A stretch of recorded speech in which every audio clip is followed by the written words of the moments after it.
و سعی کنید عزیزان از همه مهمتر که در رمضان از گناهان همه پرهیز کنید و باز در رأس همه از دو گناه که فکر میکنم قبلا هم گفتم، اینجا گفتیم یه جای دیگه بود، دو تا گناه در رأس همه، یکی غیبت، یکی چشم چرانی.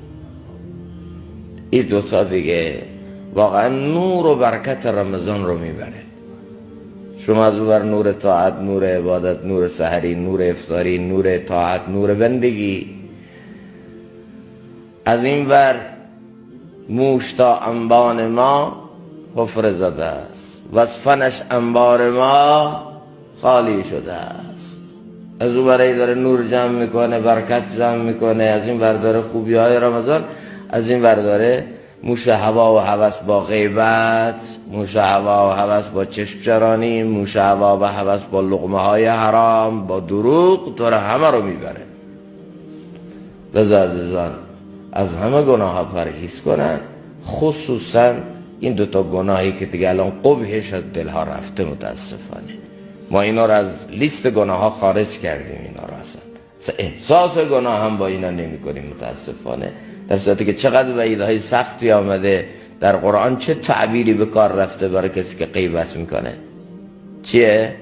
خوردن گوشت مردار برادر مسلمان. چقدر سخته نه؟ لذا الغیبه اشد من الزنا. از غیبت پرهیز کنن، زبان رو کنترل کنن و چشم چرانی. خدای نکرده افطاری سحری، این موبایل هایی که دیگه الان متاسفانه لجام گسیخته شده و هر چی توش هست، سعی کنید از اینا فاصله بگیرید و خدای نکرده با چشم چرانی ها اون نور طاعت، نور بندگی الله تعالی از دست ما نره. الله تعالی از همه قبول بکنه. چقدر هم خوبه که انشالله بتونید حالا اون دهه آخر رو که اعتکاف باشید، چند روزی هم در راه الله تعالی تشکیل بشید انشالله.